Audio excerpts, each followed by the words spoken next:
at a remote base in southern Germany. This unit is on a 21st century mission to rescue hostages captured at a U.S. embassy. Get down, get down, get down, play more! Stay down, keep your head down.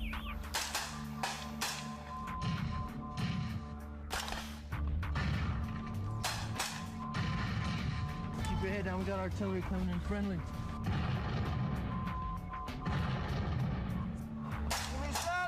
Heavens up! Move out! But this is no uncoordinated romp in the woods. Every step they take, every action is monitored and recorded on a sophisticated electronic network. Firing laser beams and wearing transmitters and receivers, the soldiers relay every detail of their battlefield. We made to the distraction point, you're safe. Cool. In a small tent crammed with the latest computer technology, the troops' trainers record every move, analyze every shot fired. This right here is a personal detection device. This is basically the main component of this system. It has laser sensors right here that pick up laser beams that are fired by this right here, which is the small arms transmitter. Basically, when he pulls the trigger, a laser beam comes out the end. When the mission is over, the participants are graded on their exercise more accurately than ever before in what they call an after-action review. You saw he engaged him. Another successful engagement. And you can see by the X's on each of the icons that all three of the target kits have been successfully engaged. The stakes here are very high. They learn what they did right and wrong. Some were shot and killed. Soldier down! Others critically wounded. But failing in this virtual world will help them succeed in the real world and may save their lives in combat. It allows you to be able to tell exactly where you're shooting, where you're hitting, because a lot of times you get into an urban area with previous systems, somebody would get hit or killed and you wouldn't know who did it. The high-tech training taking place at the U.S. base in Germany is just one facet of the changes underway as the military defines the next generation of combatants. They call it war fighting, and it's a mindset that adapts to an ever-changing enemy. Men such as the chief army scientist, the Army's best trainers, and leaders of important military bases introduce and explain the changes as tomorrow's troops lock and load for the future. It's more of a decentralized fight. It's a faceless enemy, terrorism, counterinsurgency, and those are very difficult enemies to fight against. The war fighters of tomorrow will be smart, well-equipped, and connected. It really is a force that is very high-tech in its capabilities, and all those capabilities will be embedded not only in platforms, but in the individual soldier. The 21st century warfighter will not only have technology at his disposal, it will also be part of his gear and his uniform, as in Land Warrior, the U.S. Army's integrated soldier system. It starts with a Kevlar helmet, equipped with a wireless antenna and a video display. On the shoulder is a GPS transponder. Attached to the rifle is a camera system for day and night vision. Also, there is a computer mouse by the trigger to allow for differing views of the video display. Instead of exposing your whole body to engage a target, you can now take your arms out and keep the rest of your body hidden and look through your daylight video sight camera through your helmet mount display to see what's out there in that room. Land Warrior operates on its own battle net. A soldier is able to send and receive messages and images via a wireless computer hookup to any and all squad members. This allows every member to see exactly what the others are seeing. They're trying very hard to go ahead and integrate a wearable ensemble of computers, GPS equipment, wireless communications, and navigation devices to help enhance the situational awareness and firepower of the individual infantryman.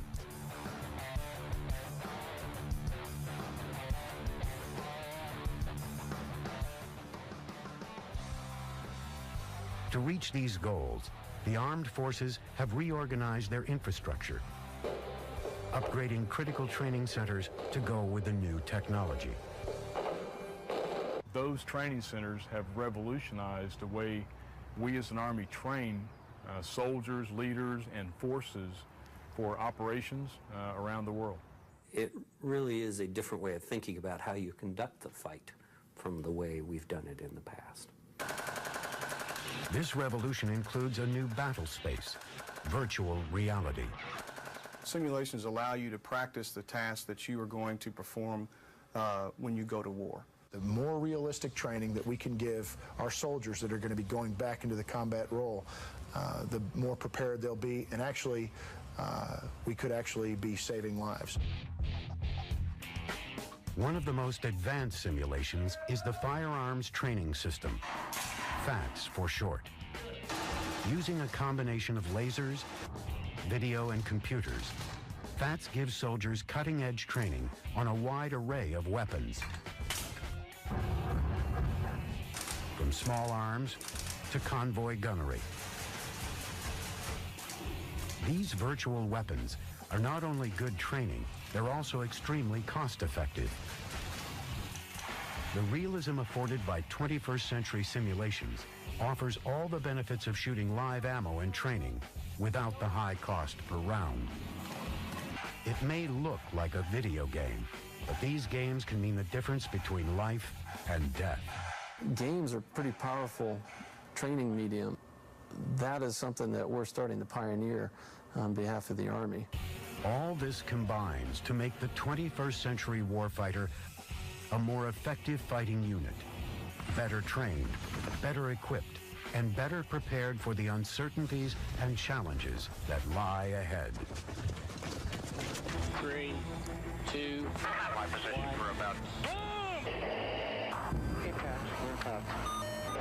The full might of modern warfare first appeared in Operation Desert Storm, as massive and amazingly accurate payloads were unleashed on an unsuspecting enemy.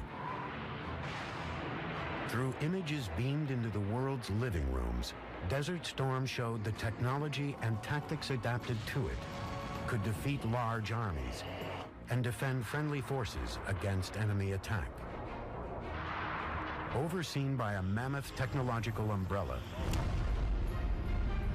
coalition troops raced across the sands of Kuwait and Iraq.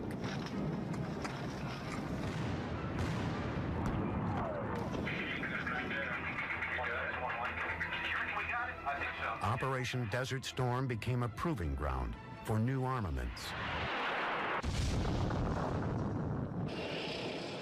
It was swift and decisive, but as methodical as the coalition advance appeared, it may not have been so efficient without aid from a technology that is now a household name. Global Positioning System, or GPS, has proven to be a crucial component of a modern military. 24 GPS satellites far above Earth's atmosphere beam down a constant barrage of geographical data to GPS receivers on the ground. This data translates into a specific location on the surface of the globe. The space-based navigation system allows soldiers and commanders to determine their precise location at all times. GPS is now an integral tool for the 21st century warfighter. But its perks extend far beyond human soldiers. Using this latest technology, thousands of stockpiled conventional bombs have been upgraded to give them minds of their own. One of the most fearsome weapons to emerge in the war in Afghanistan is known as the JDAM, the Joint Direct Attack Munition. A bolt-on tail assembly contains a GPS guidance system, which receives target coordinates directly from the pilot of a launch aircraft. Once dropped, The bomb knows exactly where they are and where to go, calculating their own trajectory with a range of 15 miles.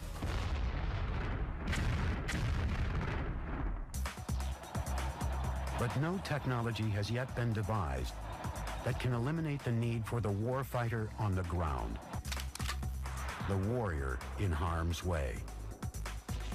Throughout time, a series of questions have repeatedly bedeviled troops in the fog of war.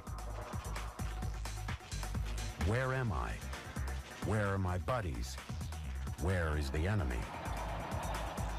A great leap forward in providing these answers came with a new system known as Blue Force Tracking. Working through a computer system known as the Tactical Internet, satellite communications successfully maintain Blue Force awareness.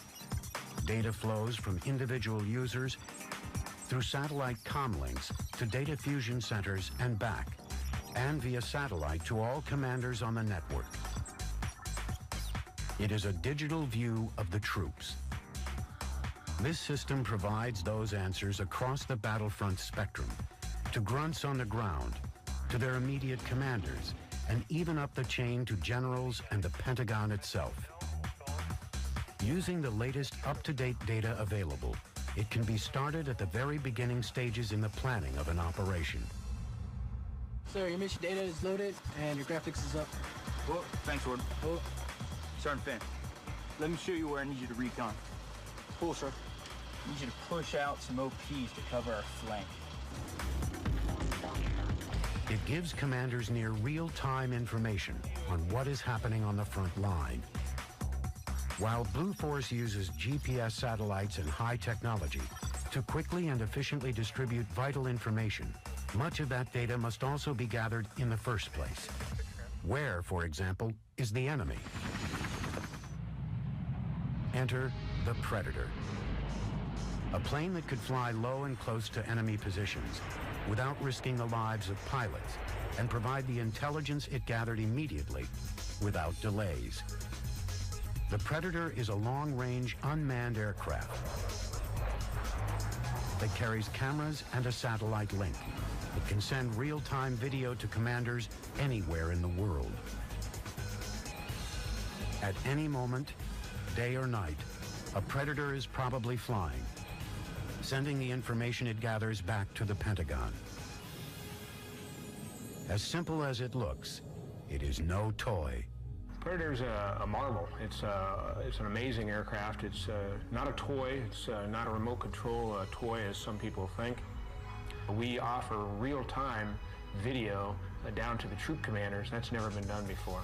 Besides being the eyes of the warrior, we are an information system that he has never had access to before that allows him to make better decisions. The Predator also has become part of the lexicon in Afghanistan and Iraq. As popular as they are with the troops, however, they are limited in number. So smaller, perhaps more primitive versions are now being used by Special Forces A-teams and some Marine units. One of the latest is known as Dragon Eye. Dragon Eye is a 5.5-pound backpackable unmanned air vehicle designed to be able to fit into a Marine's pack. It enables a company commander or platoon commander to take this capability with them into the fight so that they can use it to look over the next hill or over the next building. The operators pull the Dragon Eye out of their backpack. They assemble it. It's made in 5 pieces.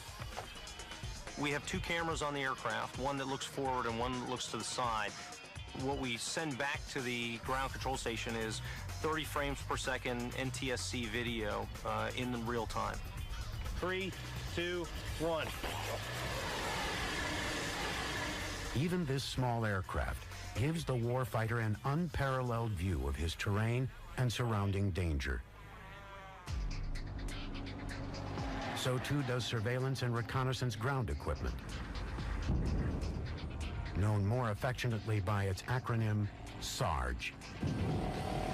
It's a remotely controlled reconnaissance and surveillance unmanned platform, and its primary mission is to go forward of our scout forces and our reconnaissance forces, check the situation out before they proceed. Like unmanned aircraft, these remote-controlled robotic vehicles also use night vision and GPS equipment. Sarge may well be the first of a long line of such equipment in all shapes and sizes, such as Sarge's nephew, Dragon Runner. The vehicle's invertible, there's no active suspension, and the reason why is it is tossable. Toss it into a window or onto a rooftop. In the front of the vehicle, you have in the center the low-light wide-angle video camera, infrared LED for night use. You have the motion sensor and a directional microphone so the Marine can listen remotely. It also has motion sensors on both sides. It's used for interior exploration or reconnaissance of buildings. If Marines were inside a building and they needed to get situational awareness of what was outside a building, you could easily throw it from a second-story building or window and drive it on away. Dragon Runner can also be used to explore the underside or the undercarriage of vehicles. The vehicle actually drives by a group of people, and I think out of 3, only 1 saw it go by. Whether using miniature robots or giant satellite-based protection systems, the 21st century warfighter has come a long way. But those who train these warriors know best. There's still a long way to go. Armies have fought one another since before recorded history. Young men have been sent into harm's way as generals planned, plotted, and ordered the assaults. For the ground troops, training often amounted to no more than being taught how to use a rifle. For the individual soldier, forcing his way through the mud and the blood, the best arsenal he had consisted of his weapon and his boots. But much has changed. Today's forces are not your grandfather's army. As times have changed, so have the demands. To better prepare the average soldier and to better equip him for new types of battles and enemies. For the duration of the Cold War, from the 1950s to the turn of the century, America prepared to fight a massive conventional war, most probably in Europe and most likely against the Soviet Union. But today's and tomorrow's battlefields are far more likely to be in rugged mountains and valleys, or the back streets of a distant city. We're not doing large formations, mechanized fights at the Combat Maneuver Training Center because that's not what units will experience when they go into Afghanistan, Iraq, and the Balkans. Unlike battles of the past, war today can break out anywhere, anytime. Today we have many threats around the world, and it's uncertain where the action might be next year or the year after next. And we have to be prepared to move into theater quickly and respond quickly. They now need specialized training, customized to the enemy, his tactics, and the environment in which they will meet. Some of the most critical training for the wars in Iraq and Afghanistan is being conducted at U.S. bases in southern Germany. The training here is especially important because the location is only hours away from where these troops will deploy. For many soldiers, it's their last stop before being sent into a combat zone. As the operations group commander here, Colonel Davis is responsible for all combat maneuver training.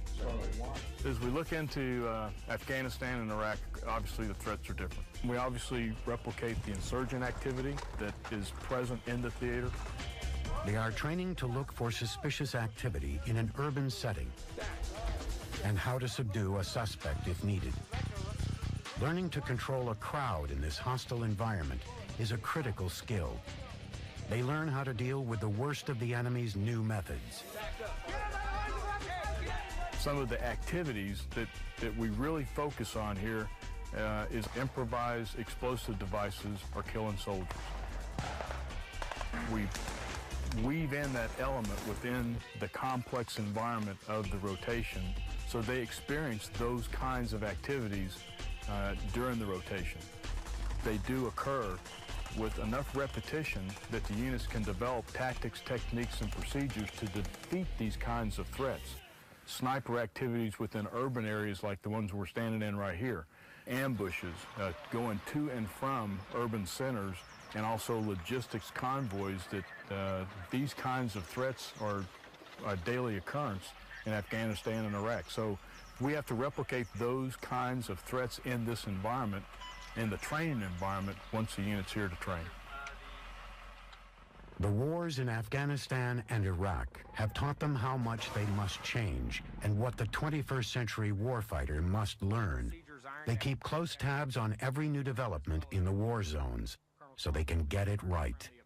We sent our planners to Afghanistan into the area that they're going to operate so we could get with the units that are down there now, see what right looks like, and then we go through a process of exercise design, exercise development, script writers that provide the orders and those types of things that really provide the structure of the rotation. And our measure of effectiveness of whether or not we're doing our job is when we talk to that unit in Afghanistan and they say that the exact same things they trained on here at the Combat Maneuver Training Center are the things that they're experiencing in Afghanistan, and that we had it right. The new warfighters have a long list of training tools, from traditional firing lines to new computerized simulators that put them virtually in the center of the action they will later face. More and more bases in the Army are being utilized, some with unusual benefits. In the wilds of Wyoming, Camp Guernsey offers mirror images of distant hot spots. Training space is at a premium, and one of the things that customers come to Camp Guernsey for is the terrain that we offer. We replicate Afghanistan, northern Iraq, Bosnia. We have a lot of diverse terrain, and customers come here because of that. We've got the simulations building that offers a lot of the latest technologies in simulations for individual weapons training. We've got the modified record of fire range, which is a computerized pop-up target range for individual weapon qualification. We've got the convoy live fire range that we've recently installed. One of the things we're working on for the future is a MOUT site, military operations in urban terrain. It's basically a town that soldiers can go in and train in urban combat, because that is one of the most dangerous and complex training or real-world situations that a soldier has to go through. Certainly there's no substitute for on-the-ground training, no substitute for putting real bullets downrange. However, the more effective that training can be, the more effective those rounds can be going downrange, the better the soldiers are going to be prepared. Now, how they can accomplish that is by utilizing a virtual training environment. The horizons of this virtual world stretch from small arms ranges. Weapon 3, 47 rounds fired, 9 hits, 4 kills.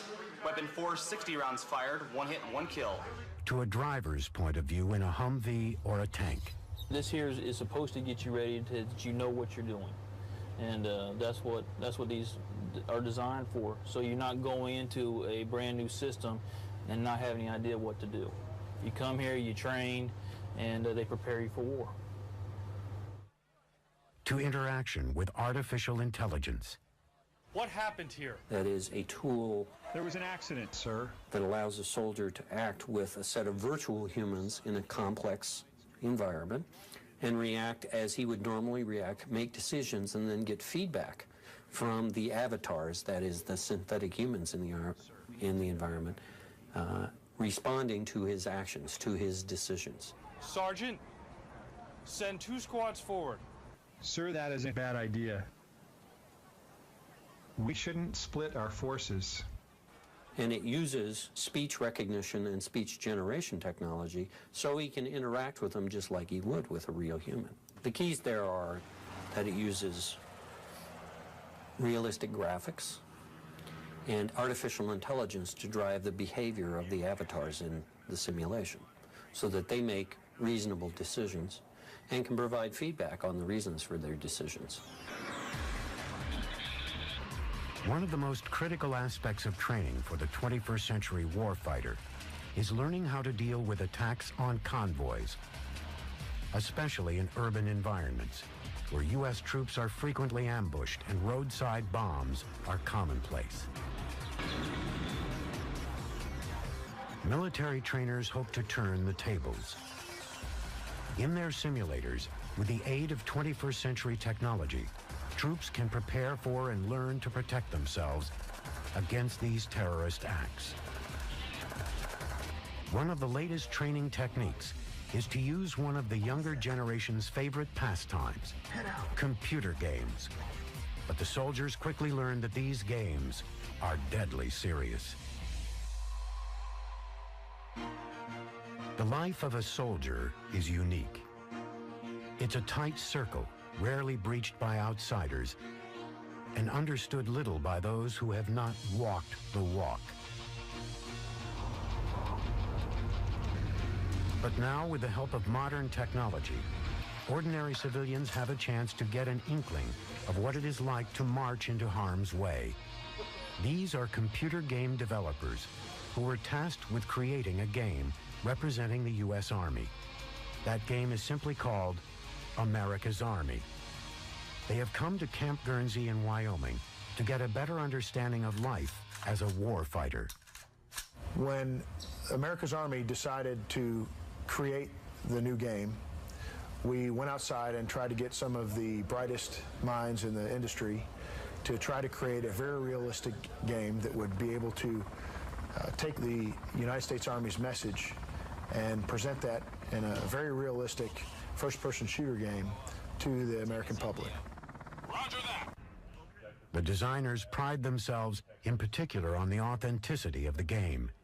We are the first game that is the Army talking about itself. You know, we're not Hollywood talking about the Army. We're not some game company who has some idea about what the Army is. You know, we are now, the Army describing itself.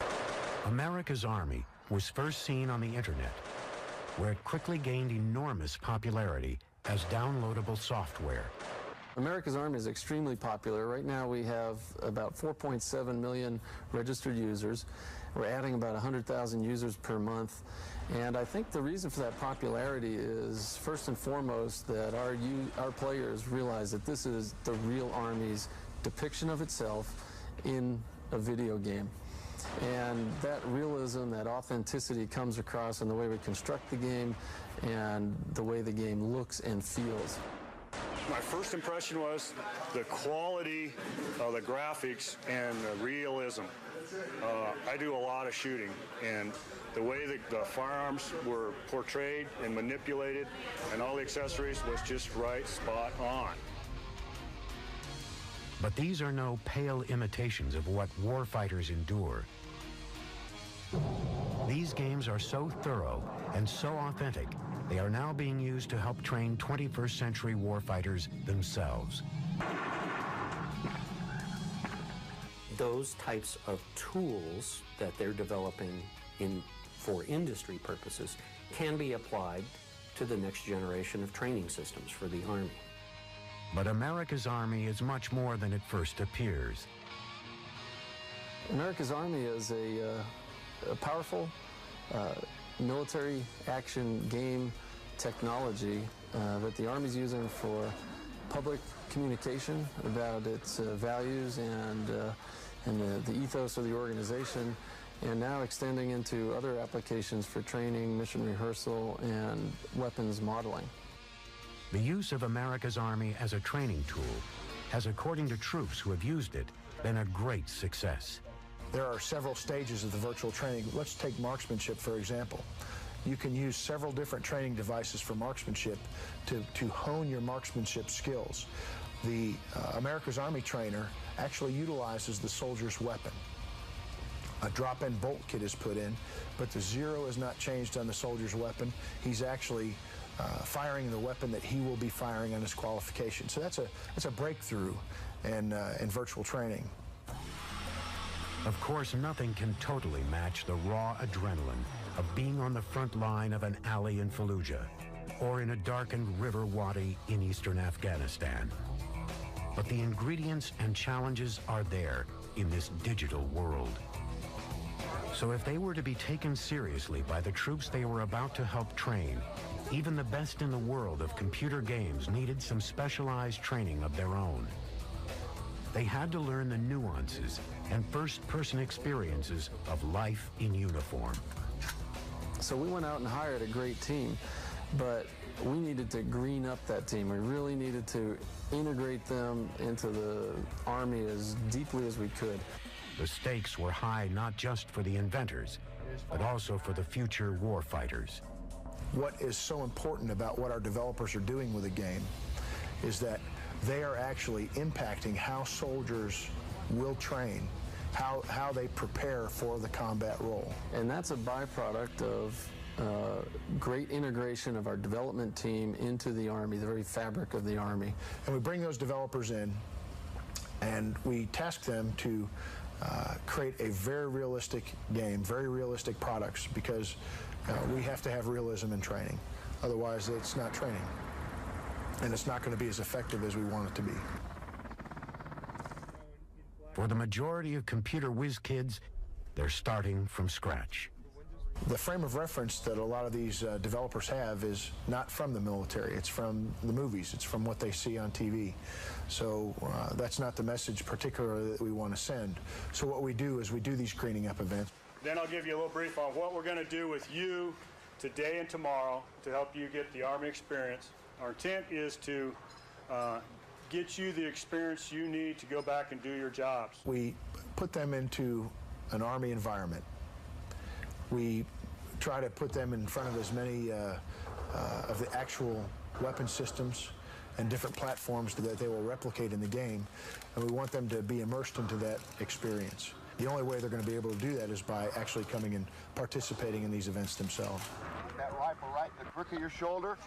Put that post right in the center of the target. Okay, go ahead and put it in. Okay, now I don't need to loaded. All right, I don't need to charge. They may be developing training and techniques for 21st century warriors, but they start with age-old commands. And squeeze the trigger. Good. If we're out here holding the weapons ourselves, actually firing them, feeling the recoil, getting a sense of what that means, you know, the much better chance we have of getting that right in the game. The developers are having a great experience. They're having a lot of fun. As a matter of fact, most of the developers consider the green up events a bonus and a benefit to the job of working for the America's Army project. And I want it to be fun for them. You know, they're gonna come here. They're gonna be able to experience different weapon systems. They're gonna be able to go on convoy operations, flying helicopters. I mean, it's a great experience for them, and it is a lot of fun. To make the America's Army game authentic and relevant, the developers had to learn about the biggest dangers facing real troops on the ground. Of particular concern are ambushes and improvised explosive devices, known as IEDs. One of the tasks that the developers were really interested in getting involved in is convoy operations. We've tasked them to create a convoy simulator to simulate an ambush or improvised explosive device attack on a convoy.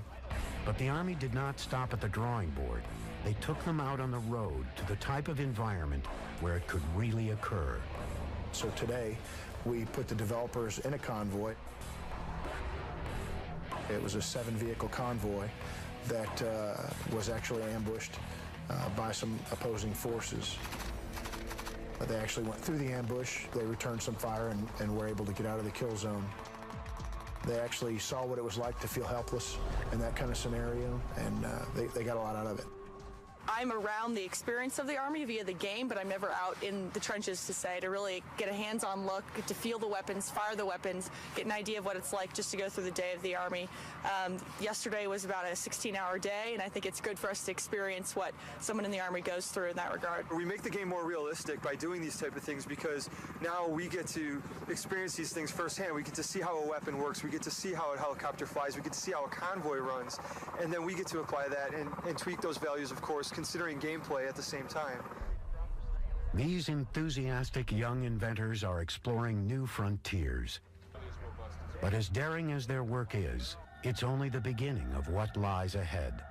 What is now emerging from the military's secret research and development labs. For as long as men have gone to battle, they have sought ways to protect themselves against the enemy and his weapons, from medieval knights to both World War I and World War II, and on to Vietnam. The system has not yet been invented that would not only save lives, but also guard against crippling wounds, until now. The body armor used currently by U.S. forces has proven invaluable, but it's still heavy and cumbersome and often slows down a warrior on the move.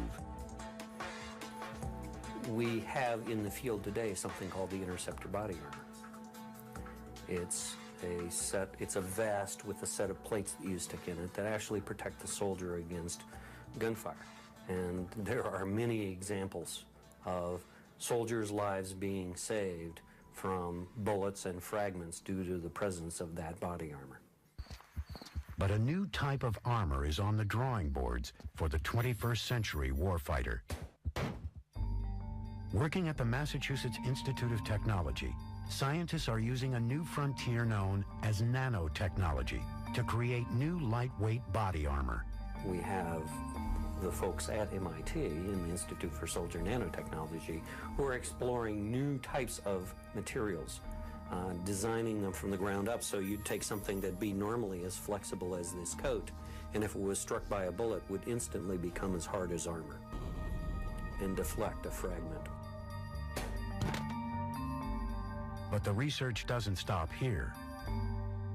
Well, the Army's really put a good challenge out, and it's to protect the individual dismounted infantry soldier, and to protect from ballistic, chemical, biological, to enhance his survivability. To do that, scientists are developing an entire battle suit that not only protects the soldier, but can also detect and diagnose injuries and then apply life-saving measures automatically. As hopeful as it all sounds, however, it could be years before such protection makes it out of the research lab. Nonetheless, research continues on this front, and a multitude of other projects. At Auburn University in Alabama, scientists have been working for several years on developing what they call a smart bullet.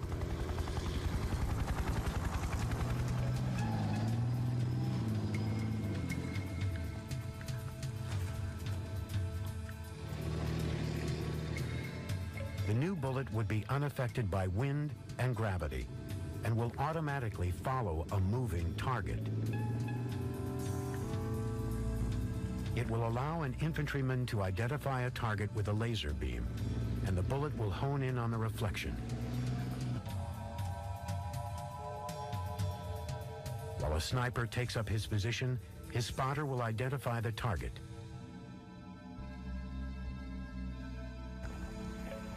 Once the target is chosen, there is no way it can escape. Using tiny built-in electronic seekers, the nose of the bullet moves independent of its main body. The smartest parts of the bullet are called actuators. They are what steer the bullet to its destination. They work very much like human muscle tissues. One will contract, the other will expand. And very much like in your forearm, your bicep will contract and your tricep will expand, and it'll rotate my elbow around my forearm. Same thing happens in the guided bullet. One fused electric element will expand, the other will contract and rotate the nose around the pivot to follow the target. This will increase a smart bullet's range to twice that of a conventional cartridge. No longer would you need huge magazines of rounds to carry around. Just one or two would do the job. In the case of a smart armor-piercing bullet, a guaranteed hit from a single shot to a tank's magazine is all it would take.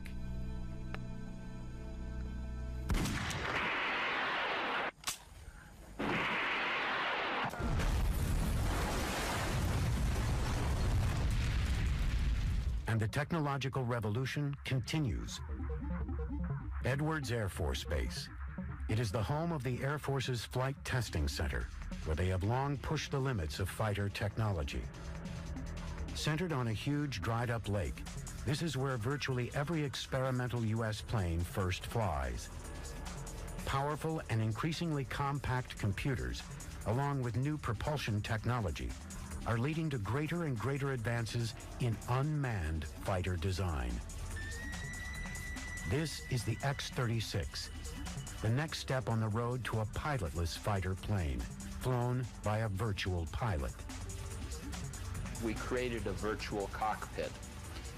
The virtual cockpit has a flight quality control stick with damping and force feel in it. We have throttle, and all feel identical to what you'd have in a real manned airplane. The virtual pilot on the ground uses a television camera. Whatever the X-36 sees, I see on that monitor. Everything that you'd need in a real flying airplane.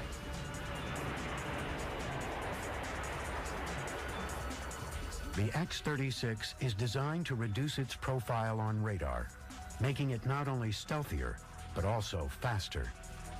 Usually in the old days, when you had to do something to reduce the signature, there was a penalty involved with it, and there was a lot of trade-offs. But as we got into taking the tails off the airplane, we also found out there were a couple other benefits. We found out that we could reduce the drag and reduce the weight of the airplane. So it came out to be a real payoff. As it moves through development, the X-36 is shrouded in secrecy.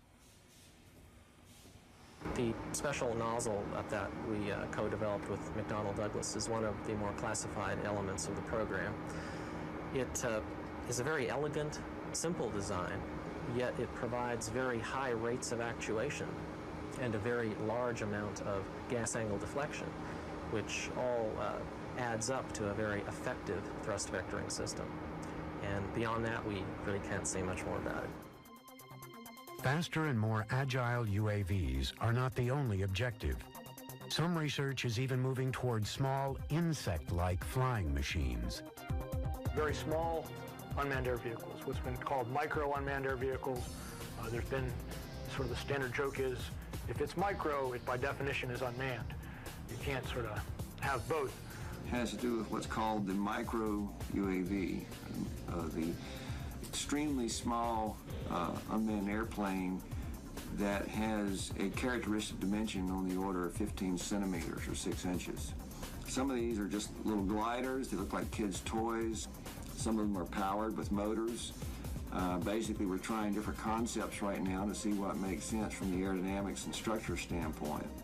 Later on, we'll be integrating actual sensors, small cameras, small listening devices, other things on here that make them a useful. Microflyer level, a paradigm shift occurs where it might make more sense now to try and create air vehicles that mimic what we find in creation, things with flapping wings or things like dragonflies with fixed wings that vibrate rapidly. And so microflyers very well may take that form. It may seem like science fiction, but plans are underway for the uses of such tiny machines.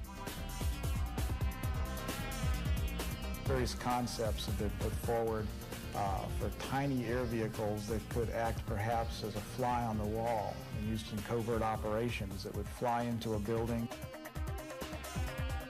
This would be unmanned aerial vehicles that grow smaller and smaller to approach the size of insects, affix themselves to a ceiling or a wall of an area that they have been drawn to by pheromones given off by human beings, perhaps. With high technology making quantum leaps at every turn, the question must be asked, could the day come when machinery takes over as a future warfighter? Perhaps in the form of robots. Identify yourself. Robots that can, for example, see and hear. They come in all shapes and sizes. Some look a lot like battle tanks. Others like farm machinery. Even like trash compactors. But they are all robots. In a future war, they could all be smart enough to fight each other for us. At the Space and Naval Warfare Center in San Diego, design engineers have wired up robotic eyes that can spot a moving human and decide that it is different to branches of a tree waving in the breeze. It is still being perfected. You basically have to walk before you run. There's a lot of issues that we have not yet solved that I think need to be solved first before we start making these things even smarter. Already, there are robots that can pack a paintball gun and engage in battle with other robots. These demonstrations are staged to make the point that a GI robot might eventually be possible. The real thing is, of course, more than a decade away. The primary purpose in robotics is to take the soldier out of harm's way. And in saying that, I mean areas of hazardous conditions, which might be a biological condition or a chemical or nuclear condition. So we're looking at robotic applications for those things and also for wartime weapons carrying capabilities. Creating a weapon with enough brains to be a true warfighter will be a formidable challenge.